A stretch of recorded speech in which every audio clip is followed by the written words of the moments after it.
नमस्कार विद्यार्थी मित्रांनो, स्वागत आहे तुमचं आरजे परफेक्ट एज्युकेशन या आपल्या YouTube चॅनलवर। 11वी आणि 12वी सायन्स फिजिक्सच्या लेक्चर सीरीज मध्ये आज 11वी सायन्सचा फिजिक्सचा युनिट अँड डायमेन्शन्स आपण चॅप्टर सुरू केलेला आहे, युनिट्स अँड मेजरमेंट्स। त्या चॅप्टर मध्ये आता आजच्या व्हिडिओ मध्ये आपण बघणार आहोत नेक्स्ट टॉपिक। इथून मागच्या व्हिडिओ मध्ये आपण चॅप्टरला स्टार्ट केलं, चॅप्टरचा first concept to the parallax method, म्हणजे युनिट्स असेल, डायमेन्शन्स असतील, physical quantities, derived quantities, fundamental quantities, त्यांचे units, dimensions, dimensional analysis, parallax method, ह्या सगळ्या टॉपिकला कव्हर करत करत आज आपण पोहोचलोय चॅप्टरच्या शेवटच्या टप्प्यावर।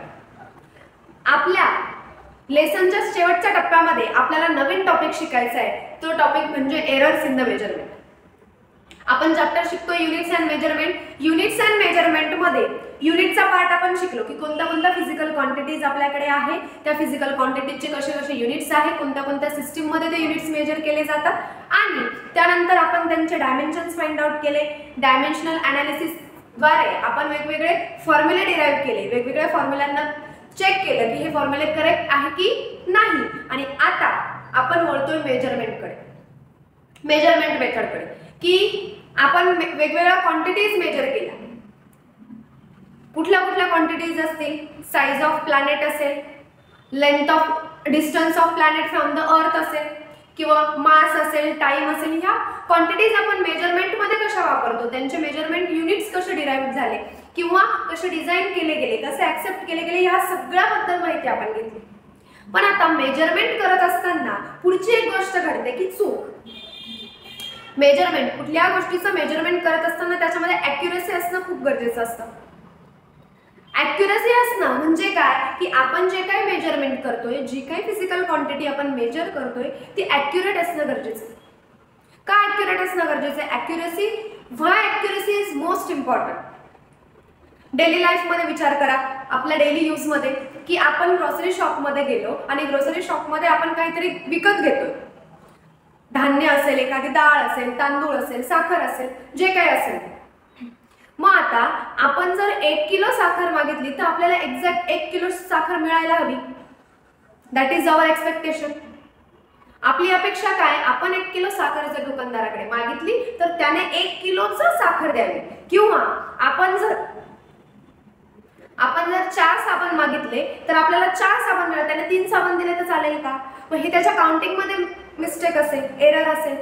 मग ह्या 4 साबणाच्या एक्झाम्पलला आपण कंपेअर करूया साखरेच्या एक्झाम्पल मध्ये, की 1 किलो साखर मागितली तर माझं एक्सपेक्टेशन काय, दुकानदाराने मला एक्झॅक्ट 1 किलो साखर द्यावी। 1 किलो म्हणजे 1000 ग्रॅम, मला 900 ग्रॅम साखर चालणार नाही, 980 ग्रॅम सुद्धा चालणार नाही, मला 1000 ग्रॅम म्हणजे 1000च ग्रॅम म्हणजे 1 किलो साखर पाहिजे।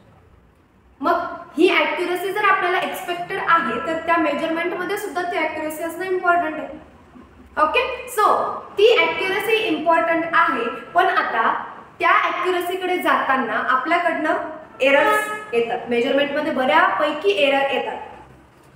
कोणीही, कुठलाच माणूस किंवा कुठल्याही क्वांटिटी मध्ये परफेक्शन हे एक्स्ट्रीम लेवलला, आयडियल लेवलला नसतं। मग आता ते एरर्स म्हणजे काय, कुठले कुठले एरर्स येतात मेजरमेंट मध्ये, हे आपल्याला शिकायचं, हे आपल्याला बघायचं, हे बेसिक लेवलला आपल्याला माहित असणं गरजेचं आहे। So errors in the measurement. मग आता एरर म्हणजे काय, एक स्टँडर्ड व्हॅल्यू, जसं मी साखरेचं एक्झाम्पल दिलं की 1 किलो साखर म्हणजे माझ्याकडे एक स्टँडर्ड व्हॅल्यू होती 1000 ग्रॅम, 1 किलो म्हणजे 1000 ग्रॅम। मग मी त्या 1000 ग्रॅम सोबत काट्यावरती जे मेजरमेंट दिसतंय ते कंपेअर केलं की 800 आहे की 900 आहे की 1000 आहे।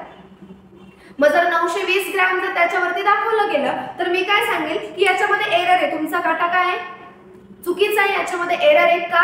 कारण मला माहिती आहे 1 किलो मध्ये 1000 ग्रॅम साखर आहे, इथे तुमचं 920 ग्रॅम झालं। ओके, मग आता 1000 ही झाली स्टँडर्ड व्हॅल्यू आणि 920 झाली माझी ऑब्झर्व्ड व्हॅल्यू किंवा एक्सपेरिमेंटल व्हॅल्यू, आणि ह्या दोन व्हॅल्यूमध्ये जो काही डिफरन्स पडणार आहे त्याला आपण म्हणणार error. So 1000 gram is the standard value and 920 gram is experimental value और ऑब्झर्व्ड व्हॅल्यू, आणि ह्या दोघा व्हॅल्यूमध्ये जो काही डिफरन्स येणार आहे त्याला आपण म्हणणार error. So what is error? एररचे डेफिनेशन कसं डिफाइन करणार एररला आपल्याला? Difference between standard value,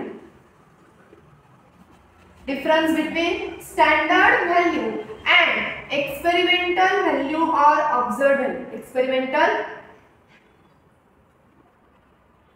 value or observed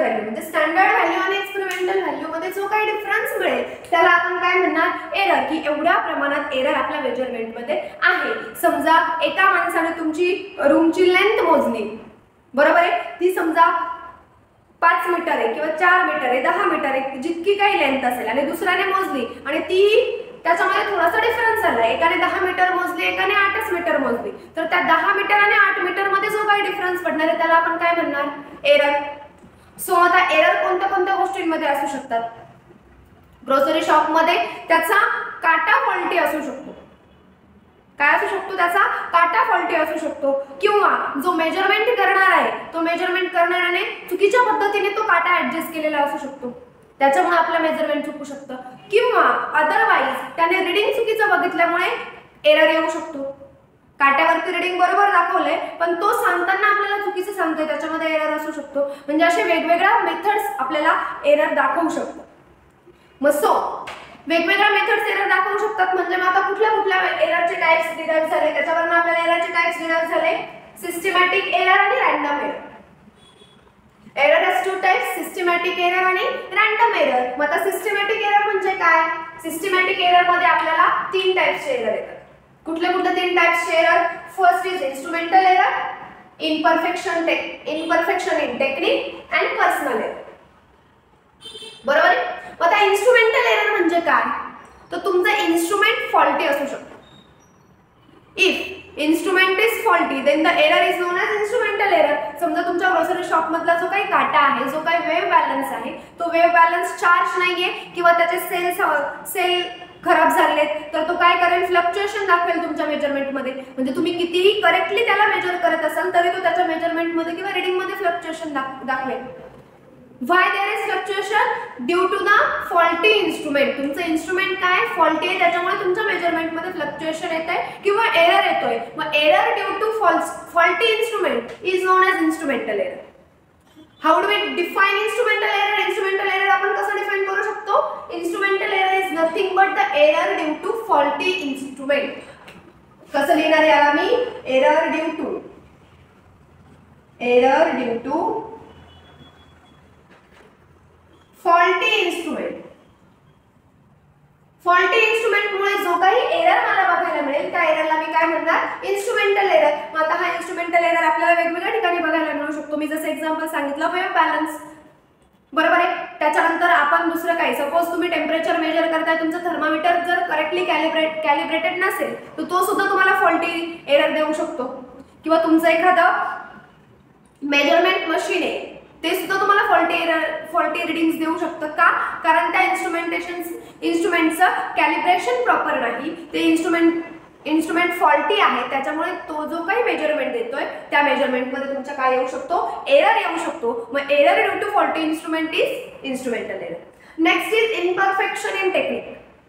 तुमच्या मेजरमेंट टेक्निकमध्ये किंवा मेजरमेंट मेथडमध्ये जर इम्परफेक्शन असेल तरी एरर येऊ शकतो. म्हणजे जर तुम्ही वेव्ह बॅलन्स बघितला, सेम एक्झाम्पल मध्ये आपण तिघही एरर कन्सिडर करणार आहे, कारण प्रत्येक एररला तुम्ही वेगवेगळे एक्झाम्पल घेऊन कन्फ्युज होण्यापेक्षा मी तुम्हाला सेम एक्झाम्पल देते. सेम एक्झाम्पल काय, ग्रोसरी शॉप मध्ये जो काही वेव्ह बॅलन्स आहे त्याच्यावरती तो जो काही शॉप ओनर आहे किंवा तिथला जो काही कामगार आहे तो साखर मोजतोय किंवा तांदूळ मोजतोय, जे काही असेल ते. मग त्याने जर त्याची मेजरमेंट मेथड जर प्रॉपर नसेल, म्हणजे त्याने 2 किलो साखर त्याच्यामध्ये आधीच ऑलरेडी त्या कॅन मध्ये किंवा त्या पॅन मध्ये टाकून दिली आणि त्याच्यातून तो थोडी थोडी साखर बाहेर काढतोय 1 किलो व्हायला.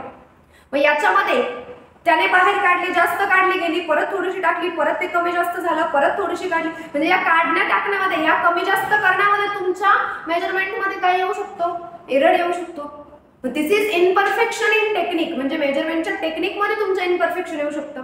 बरोबर आहे. तुमचं सपोज तुम्ही जर तराजूचं एक्झाम्पल घेतलं, तराजू काटा, पूर्वीच्या काळी तराजू काटा होता. सपोज तुमचे काही व्हेजिटेबल शॉपमध्ये जर तुम्ही गेला तर तिथे तुम्हाला तराजू काटे बघायला मिळायचे पूर्वीच्या काळी. आता लेटेस्ट आपल्याला बघायला मिळत नाही. आता आपल्याला जे काही आहे मोठमोठ्या इंडस्ट्री किंवा वूड इंडस्ट्री असेल, फर्निचर इंडस्ट्री असेल, तिथे जे काही वूड फॅक्टरी असेल, त्या वूड फॅक्टरीमध्ये जर आपण गेलो तर तिथे हँगिंग बॅलन्स असतो, हँगिंग बॅलन्स. त्या हँगिंग बॅलन्सला काय करतात, ते एक साईडला वेट अटॅच करतात, एक साईडला त्यांचं मेजरमेंट अटॅच करतात. मग ते जे स्टँडर्ड मेजरमेंट असतात त्याच्या अकॉर्डिंग टू ते काय करतात, हे वेट मेजरमेंट करतात. मग आता तुम्ही जर व्यवस्थित त्या हँगिंग बॅलन्सला हँग केलेलं असेल तर तुमचं वेट प्रॉपर येणार आहे. जर तो हँगिंग बॅलन्स मी जर इन्क्लाइन हँग केला तर माझ्या वेटमध्ये एरर येणार, बरोबर आहे. जर तो हँगिंग बॅलन्स स्टेडी नसेल तरी माझ्या वेटमध्ये एरर येणार. म्हणजे तुम्ही जे टेक्निक यूज करताय, टेक्निक जर रॉंग असेल तर जो एरर येईल त्याला मी काय म्हणणार, इम्परफेक्शन इन मेजरमेंट. त्याच्याने सुद्धा एरर येऊ शकतो. किंवा तुम्ही एखाद्या बीकरमध्ये वॉटर घेतलं किंवा एखादं लिक्विड घेतलं, सोल्युशन घेतलं, जर तुम्ही ज्याचं तुम्हाला टेम्परेचर मेजर करायचंय आणि टेम्परेचर मेजरमेंट करत असताना तुम्हाला काय करायचंय, तुम्हाला थर्मामीटर त्याच्यामध्ये इन्सर्ट करायचंय. तर हे जे काही आहे ही लिक्विड लेवल आहे आणि याच्यामध्ये तुम्ही थर्मामीटर इन्सर्ट करताय. पण तुम्ही थर्मामीटर इन्सर्ट कसं करताय, जर तुम्ही स्ट्रेट थर्मामीटर इन्सर्ट केला where the bulb is in the liquid तर तुम्हाला करेक्ट मेजरमेंट दिसणार आहे. तुमच्या जर थर्मामीटरचा बल्ब तुमच्या लिक्विड मध्ये असेल तर करेक्ट मेजरमेंट. पण जर if anyone hold it inclined, एखाद्याने त्या थर्मामीटरला काय केलं, इन्क्लाइन पकडला आणि त्याचा जो बल्ब आहे तो बल्ब त्या बीकरच्या वॉलला टच होतोय, तर तो टेम्परेचर कोणाचं देईल, त्या वॉलचं देईल का लिक्विडचं देईल? ऑफकोर्स वॉलचं टेम्परेचर देणार आहे किंवा तो टेम्परेचर मध्ये फ्लक्च्युएशन दाखवणार आहे, कारण तो in contact with both the surfaces, liquid surface as well as solid surface, दोघही सरफेसच्या कॉन्टॅक्ट मध्ये तो असल्यामुळे तो काय करेल, फ्लक्च्युएशन इन रीडिंग. आणि तेव्हा आपला जो काही एरर मिळेल तो आपल्याला इम्परफेक्ट टेक्निकमुळे मिळेल, आपण व्यवस्थित मेजरमेंट टेक्निक यूज न केल्यामुळे मिळेल. So second error is what, imperfection in technique. Due to the imperfection in technique the error caused which is known as imperfection in technique. next जो error आहे तो आहे पर्सनल एरर. आता what is personal error, नावातच आहे, नावातच आपण त्याला डिस्क्राइब करू शकतो. व्हॉट इज पर्सनल एरर, की जो पर्सन मेजरमेंट करतोय त्याच्या ऑब्झर्वेशन मध्ये जर काही चूक झाली, त्याने जर चुकीचे ऑब्झर्वेशन्स घेतले तर त्याला आपण काय म्हणू शकतो, पर्सनल एरर. म्हणजे सेम एक्झाम्पल परत ग्रोसरी शॉपचं, की तो वेविंग करताना तो जो काही शॉप ओनर असेल तो शॉप ओनर जर कोणाशी तरी गप्पा मारतोय, कोणाशी तरी बोलतोय आणि त्याच्यामध्ये जर तो कमी जास्त मेजरमेंट करतोय आणि कमी जास्त करता करता तो त्याने काय केले, का चुकीच्याच मेजरमेंटला करेक्ट म्हणून मेजरमेंट घेतली, तर त्यामध्ये काय असू शकतो, एरर असू शकतो. मग याच्यामध्ये इन्स्ट्रुमेंटची चूक आहे का, नाही. तुमच्या मेथडची चूक आहे का, नाही. चूक कोणाची आहे, चूक कोणाची आहे, पर्सनची, की त्याने ते रीडिंग व्यवस्थित ऑब्झर्व केलं नाही आणि त्याने चुकीचे ऑब्झर्वेशन्स घेतले. मग तो एरर, त्या एररला काय म्हणणार आपण, personal error. Error due to faulty observation और इनकरेक्ट ऑब्झर्वेशन, त्याला काय म्हणणार आपण, personal error. Error due to incorrect observations by person. जो काही पर्सन तुमचे मेजरमेंट घेतोय त्याच्याकडून जर इनकरेक्ट ऑब्झर्वेशन मिळालं तर त्या एररला काय म्हणणार आपण, पर्सनल एरर. आता हे झाले तुमचे सिस्टमॅटिक एरर, की इन्स्ट्रुमेंट फॉल्टी असेल तर इन्स्ट्रुमेंटल एरर, मेथड मध्ये जर करेक्टनेस नसेल तर इम्परफेक्शन इन टेक्निक, आणि जर ऑब्झर्वेशन त्या पर्सनने करेक्ट ऑब्झर्व केले नाही तर तो असेल पर्सनल एरर. नेक्स्ट येतो तुमचा रँडम एरर.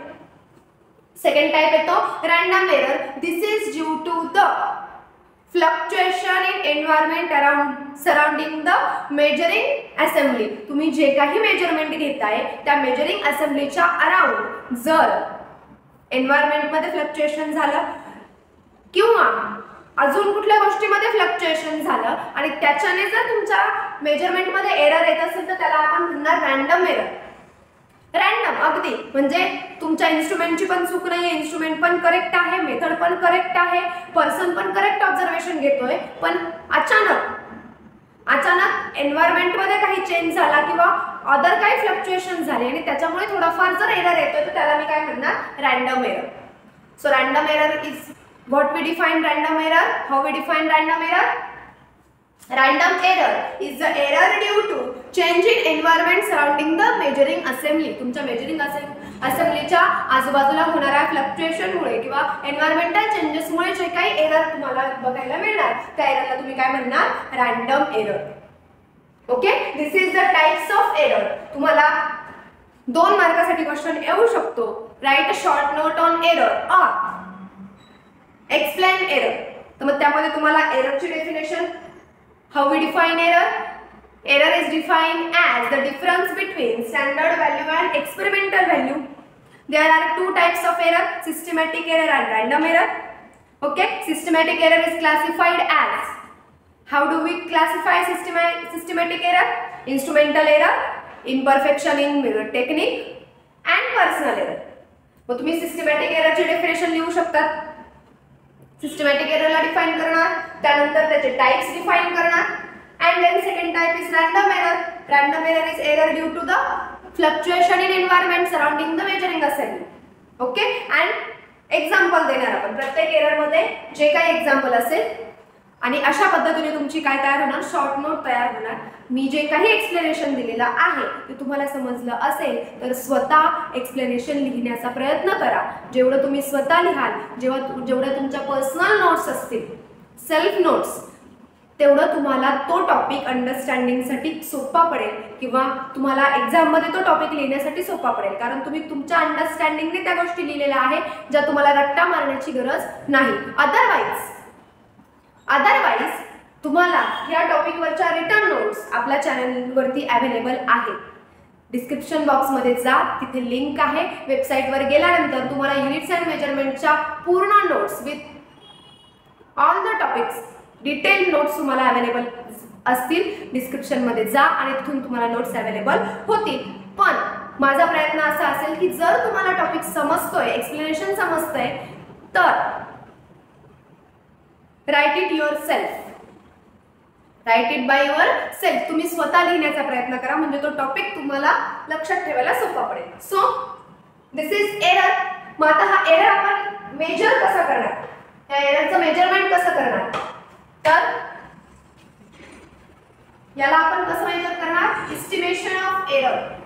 एरर एस्टिमेट करायचा आहे. एरर एस्टिमेशनच्या मेथड्स आहेत, फॉर्म्युलाज आहेत, ज्या फॉर्म्युलाज वरती तुम्हाला तुमचे एरर्स जे आहेत ते एस्टिमेट करता येणार आहेत. So our next topic is estimation of error.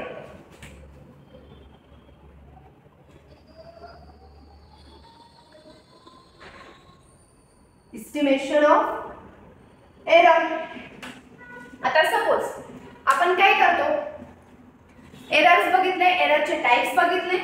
मग आता या एररला जर आपल्याला मिनिमाइज करायचं असेल, how do we minimize that error.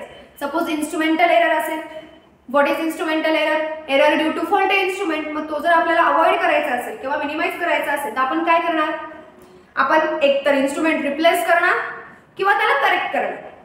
जो काही त्याच्यामध्ये फॉल्ट असेल तो करेक्ट करून परत त्याच्याने रीडिंग घेणार किंवा आपण ते इन्स्ट्रुमेंट काय करणार, रिप्लेस करणार. त्याच्यानंतर जर इनपरफेक्शन इन टेक्निक असेल, आपल्या मेजरमेंट टेक्निकमध्ये किंवा मेजरमेंट मेथडमध्ये जर इनपरफेक्शन असेल तर आपण काय करणार, we are taking repetitive readings. आपण काय करणार, रिपीटेटिव्ह रीडिंग्स घेणार की ह्या रिपीटेटिव्ह रीडिंग्स मधून आपल्याला कुठेतरी एक करेक्ट रीडिंग मिळेल जेव्हा आपली मेथड करेक्ट असेल. Okay, so to minimize the error we are taking repetitive readings. Personal error असेल किंवा error in imperfection in technique असेल तर याच्यासाठी आपण काय करणार, रिपीटेटिव्ह रीडिंग्स घेणार. सपोज तुम्ही एक्सपेरिमेंट करताय, कूलिंगचा एक्सपेरिमेंट करताय, केमिस्ट्री लॅबमध्ये तुम्ही केला असेल, कूलिंगचा एक्सपेरिमेंट करताय, तर त्या कूलिंगच्या एक्सपेरिमेंटमध्ये रीडिंग घेताना तुम्ही काय करतात, त्या सोल्युशनमध्ये तुमचं थर्मोमीटर डीप केलेलं असेल तर तुम्ही टाइम वाईज रीडिंग घेता in the slot of 30 seconds. बरोबर आहे. आपण 30 सेकंडच्या स्लॉट्स मध्ये काय करतो, रिपीटेटिव्ह रीडिंग्स घेतो आणि नंतर त्या सगळ्या रीडिंगला काय करतो, ग्राफिकली प्लॉट करतो आणि त्या प्लॉट मधून स्लोप फाइंड आउट करून आपण करेक्ट रीडिंग फाइंड आउट करतो की कुठलं रीडिंग करेक्ट असू शकतं, एक ॲव्हरेज रीडिंग. सो तो एररचं जे काही मिनिमायझेशन असेल ते आपण ह्या एस्टिमेशन ऑफ एरर मध्ये बघणार आहोत. की सपोज मी रीडिंग्स घेतला, सपोज मी लेंथ मेजर केली एखाद्या रूमची, तर त्याच्यामध्ये मला रीडिंग्स मिळाल्या. सपोज मला रीडिंग मिळाल्या A1 is equals to 3.15, A2 is equals to 3.16, A3 is equals to 3.20, okay, असे नंबर ऑफ रीडिंग्स मला मिळाले. तर आता मला याचा मीन घ्यायचा आहे, ॲव्हरेज घ्यायचं आहे, मला एक फायनल रीडिंग हवंय. तर मी काय करणार, I am finding the mean error. I am finding mean error denoted by AM. Mean error find out करणं denoted by AM. How do we find mean? Average कसं फाइंड आउट करतो आपण? AM is equals to A1 plus A2 plus A3 plus up to AN, जितक्या values आपल्याकडे available असतील तितक्या, divide by number of values that is N. Okay, आता mean find out केला. याच्यानंतर आपण फाइंड आउट करतो absolute error.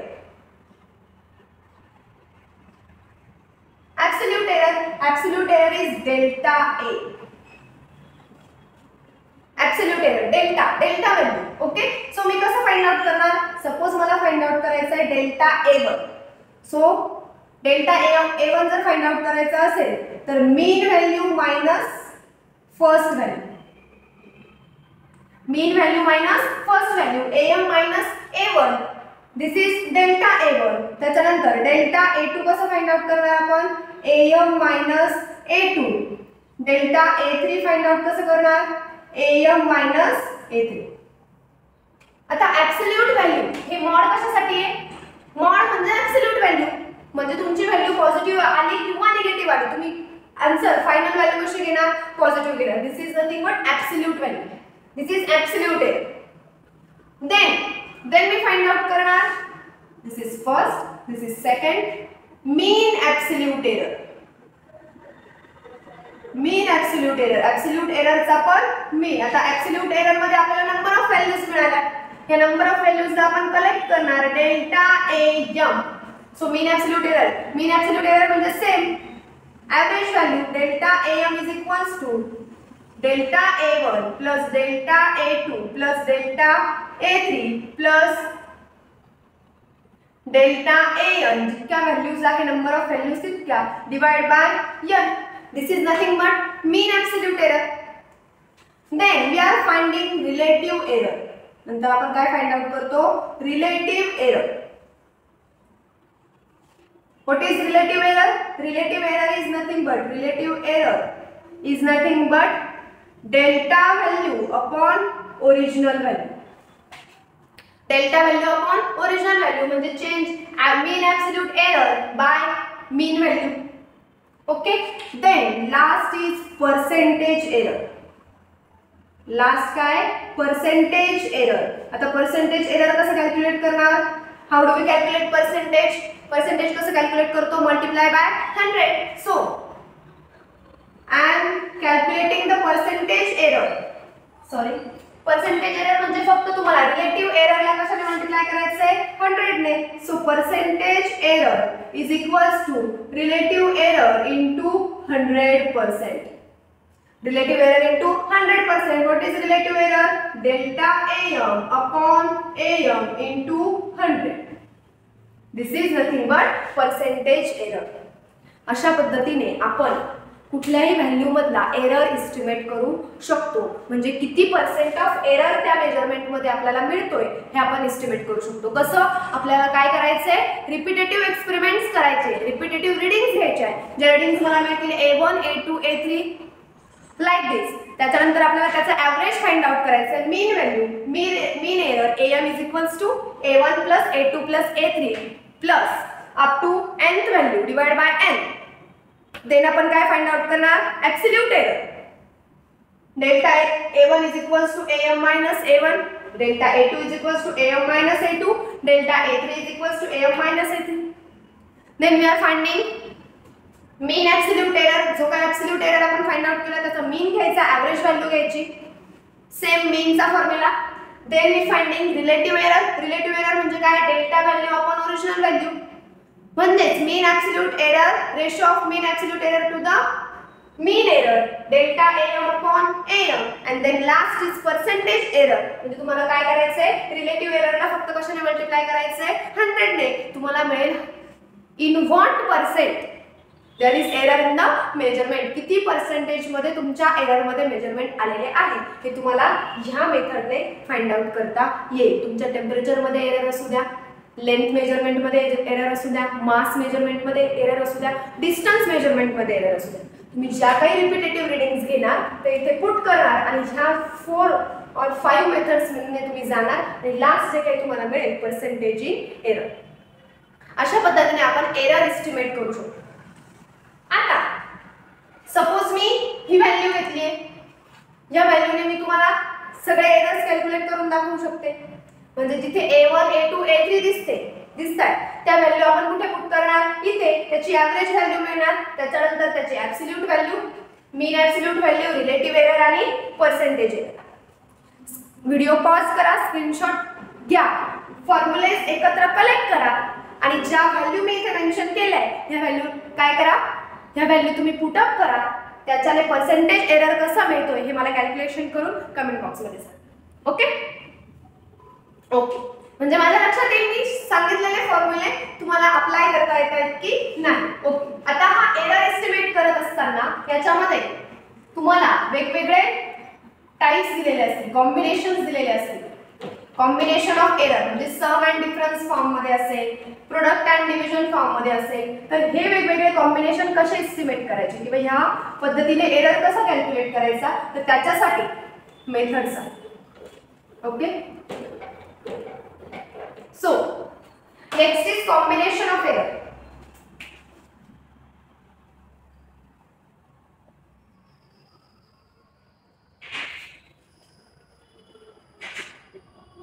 Errors to combination. The first है sum and difference. Sum and difference. So suppose तुम्हाला एक व्हॅल्यू दिली आहे A, बरोबर आहे, आणि त्याच्यातला एरर दिलाय डेल्टा ए. अजून एक व्हॅल्यू दिली आहे बी आणि त्याचा एरर दिलाय delta B.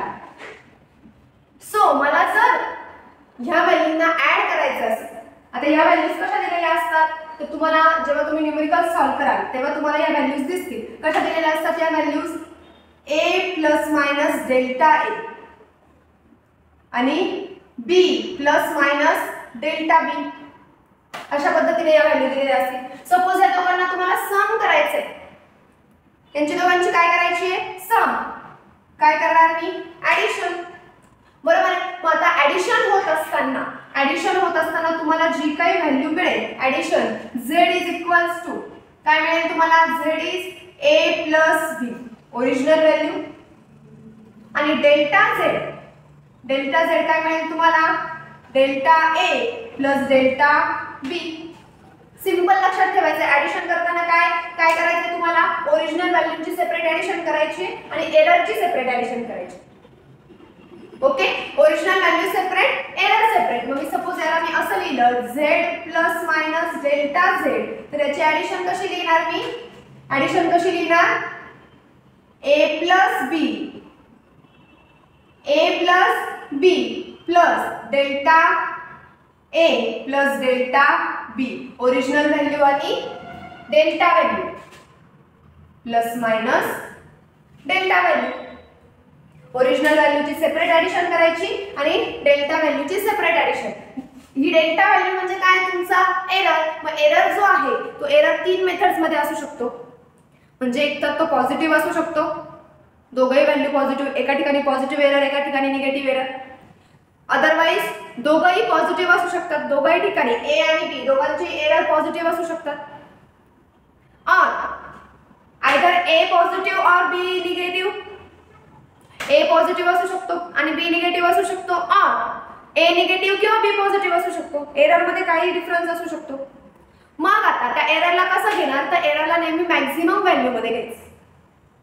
It is little bit confusing, पण तुम्ही शॉर्टकट लक्षात ठेवा की एरर नेहमी कसा घ्यायचा, मॅक्झिमम घ्यायचा. म्हणजे दोघंही पॉझिटिव्ह असले पाहिजे, ए पण पॉझिटिव्ह बी पण पॉझिटिव्ह. म्हणजे दोघांची काय होणार, ऍडिशन. म्हणजे जो काही एरर असेल तुमचे ऍडिशन असो सबट्रॅक्शन असो, म्हणजे सम असो किंवा डिफरन्स असो, तुमची डेल्टा व्हॅल्यू म्हणजे एररची व्हॅल्यू किंवा डेल्टा झेड कसा घेणार तुम्ही, पॉझिटिव्ह. ए पण पॉझिटिव्ह बी पण पॉझिटिव्ह. म्हणजे आता लक्षात घ्या इथे काय करायची होती तुम्हाला, ऍडिशन. जर तुम्हाला याची करायची subtraction, suppose a plus minus delta A minus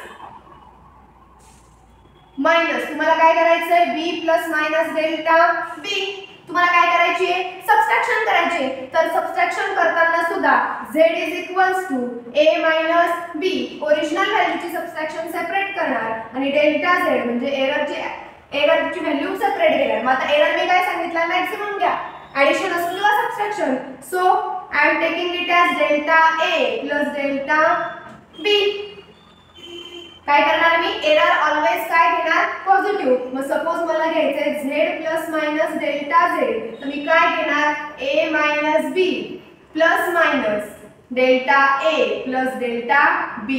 error always काय होणार ऍड होणार. एरर ऑलवेज कसा असणार पॉझिटिव्ह असणार मॅक्सिमम असणार. जेव्हा आपण एररला मॅक्सिमम कन्सिडर करतो तेव्हा आपल्या मेजरमेंट मध्ये एररचे चान्सेस काय असतात कमी असतात. म्हणजे आपण एररची व्हॅल्यू मॅक्सिमम कन्सिडर केली म्हणजे तो काय होऊन जातो बॅलन्स होऊन जातो. सो मला ॲडिशन करायची असो किंवा सबट्रॅक्शन करायची असो एरर म्हणजे डेल्टा व्हॅल्यू ऑलवेज मी काय घेणार बोथ व्हॅल्यूज आर पॉझिटिव्ह.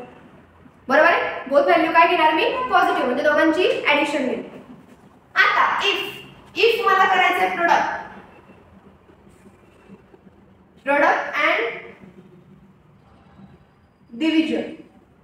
जर मला घ्यायचा आहे प्रोडक्ट दोघा व्हॅल्यूचा तर सपोज मला व्हॅल्यू आहे a plus minus delta a into b plus minus delta b. जर मला काय घ्यायचं आहे दोघांचा प्रोडक्ट तर आता मी कसा घेणार प्रोडक्ट कसा घेणार हे दोघे ब्रॅकेट एकमेकांना काय होणार मल्टिप्लाय होणार.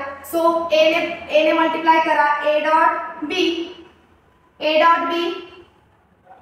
Plus minus a into delta b plus minus delta a into b and plus minus delta a into delta b.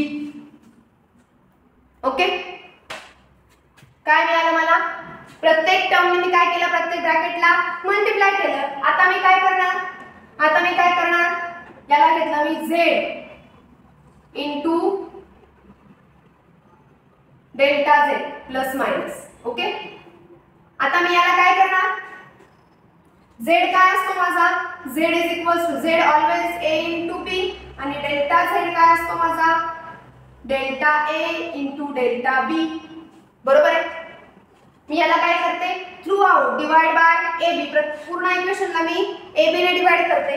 बरोबर आहे. मग ab ने डिवाइड केल्यावर मला काय मिळेल z plus minus delta z upon ab is equals to काय value आहे ab upon ab plus minus a delta b upon ab plus minus delta a into b upon ab plus minus delta a into delta b upon ab. प्रत्येक व्हॅल्यूला मी कशाने divide केलं ab ने divide केलं. ab ने divide केल्यानंतर what is ab is nothing but z. So मला काय मिळाली z plus minus delta z upon z plus minus delta z upon z. या ab काय झाले कॅन्सल 1 प्लस मायनस इकडे a cancel delta b upon b plus इकडे b cancel delta a upon a plus minus delta a plus sorry into delta b upon ab.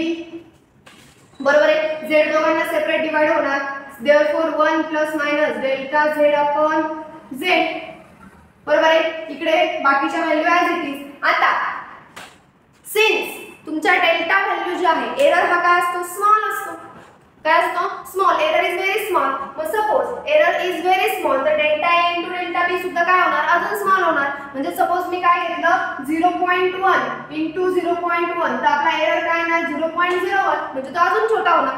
मग as delta value is small delta is into delta b मी काय घेणार okay हे लिहून घ्या 1 plus minus delta b upon b plus delta a upon a plus minus delta a delta b upon ab as किंवा since delta a and delta b are very small ते जर small असतील तर delta a into delta b is negligible. हे काय होणार आहे? Negligible.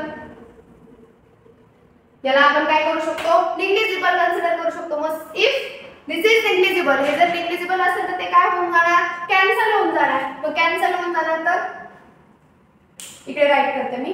Okay, जर ते कॅन्सल होऊन जाणार तर आपल्याला काय इक्वेशन मिळणार सांगा बरं? What is the equation? 1 plus minus delta z upon z is equals to 1 plus minus delta b upon b plus minus delta a upon a. आणि ही लास्ट व्हॅल्यू काय होऊन जाणार? कॅन्सल होऊन जाणार. दिस is equals to 0.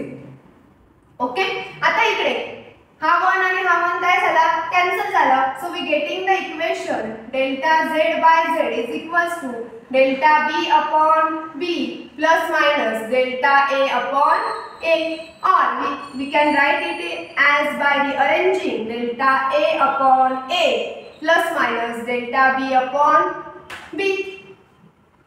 This is nothing but the combination of error. जर तुम्हाला relative error find out करायचा असेल किंवा पर्सेंटेज एरर फाइंड आउट करायचा असेल प्रोडक्ट टर्मचा, तर तुम्ही अशा पद्धतीने तो रिलेटिव्ह एरर फाइंड आउट करू शकता. जर तुम्हाला काय घ्यायचं असेल? मल्टिप्लिकेशन. जर तुम्ही डिव्हिजन जरी घेत असाल, इन केस ऑफ डिव्हिजनच्या केसमध्ये सुद्धा तुम्हाला सेम मिळणार आहे. जर a अपॉन b जर घेत असाल तुम्ही, a plus minus delta a upon b plus minus delta b, तर तुम्हाला सेम इक्वेशन मिळणार. सेम a अपॉन b जरी असेल तरी तुम्हाला काय मिळेल? Same equation delta z upon z is equals to delta a upon a plus minus delta b upon b. म्हणजे मल्टिप्लिकेशन असो, प्रोडक्ट असो, और डिव्हिजन असो, तुम्हाला इक्वेशन काय वापरायचंय? Same delta z by z is equals to delta a by a plus minus delta b by b. आता in case तुमचे जे काही एरर्स आहेत ते पॉवर मध्ये आहेत. तुमचे एरर्स कशामध्ये आहेत? पॉवर मध्ये. स्क्रीनशॉट व्हिडिओ पॉज करा, स्क्रीनशॉट घेऊन टाका. हे एक्सप्रेशन ते तुम्हाला डिराइव्ह करायला विचारत नाही, पण याच्यामध्ये न्यूमेरिकल्स असतात. ज्या न्यूमेरिकल्स मध्ये तुम्हाला ह्या कंडिशन्स वापरायच्या आहेत. म्हणजे दोन क्वांटिटीचा जर प्रोडक्ट असेल तर अशा पद्धतीने वापरायचं आहे find out the relative error. आणि जर डिव्हिजन असेल तर तरी सुद्धा तुम्हाला हा फॉर्म्युला वापरायचा आहे. ओके, जर सपोज इन केस तुमचा जो काही एरर असेल तो पॉवर फॉर्म मध्ये असेल तर तुम्ही कसं त्याला एस्टिमेट करणार? जर तुमचा एरर कसा आहे? पॉवर फॉर्म मध्ये असेल. Suppose error in power form. Suppose तुमचा एरर असेल a raised to n मध्ये, तर तुम्ही कसं त्याला डिफाइन करणार? सेम तुम्ही याला काय करणार? याला कसं लिहून घेणार? डेल्टा a बाय a, आणि ही जी पॉवरची टर्म आहे ती कुठे येणार? पुढे n into delta a by a. पण तुम्ही प्रोडक्ट असो, तुमचं डिव्हिजन असो, पॉवर असो, तुम्हाला काय करायची आहे? समज घ्यायची आहे सगळ्या टर्म्सची आणि अशा पद्धतीने त्याला एस्टिमेट करायचं. म्हणजे सपोज तुमचं इक्वेशन असं असेल a इंटू बी स्क्वेअर, याला जर तुम्हाला रिलेटिव्ह एरर मध्ये फाइंड आउट करायचं असेल तर याला तुम्ही कसं लिहिणार? Delta a upon a plus minus 2 delta b by b.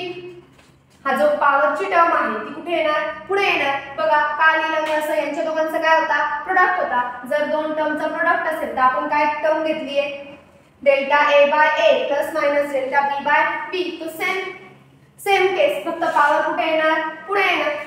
अशा पद्धतीने आपण एररचे वेगवेगळे कॉम्बिनेशन्स काय करू शकतो? एस्टिमेट करू शकतो. आणि अशा पद्धतीने वेगवेगळ्या टर्म्स मध्ये आपण एरर एस्टिमेट करू शकतो. सो हे फॉर्म्युले वापरून तुम्हाला नंबर ऑफ न्यूमेरिकल्स सॉल्व करायचे आहेत, जे न्यूमेरिकल्स तुम्हाला एक्झाम मध्ये विचारतात. एरर वरती 100% एक न्यूमेरिकल तुम्हाला एक्झाम मध्ये विचारलं जातं. सो एररला व्यवस्थित प्रिपेअर करा.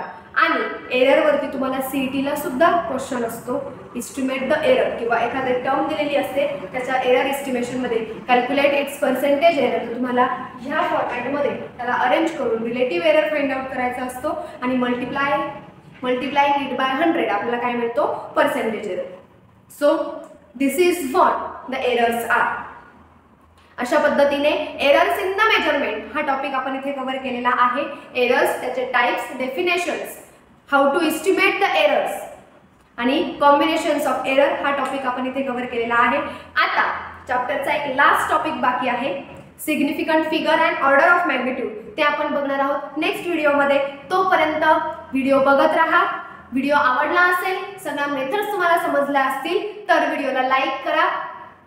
चॅनलवर नवीन असाल तर चॅनलला सबस्क्राईब करा आणि तुमच्या मित्रमैत्रिणींना हा व्हिडिओ शेअर करा आणि त्यांनाही अभ्यासात मदत करा आणि असेच अभ्यास करत राहा. That's it for today. Thank you so much.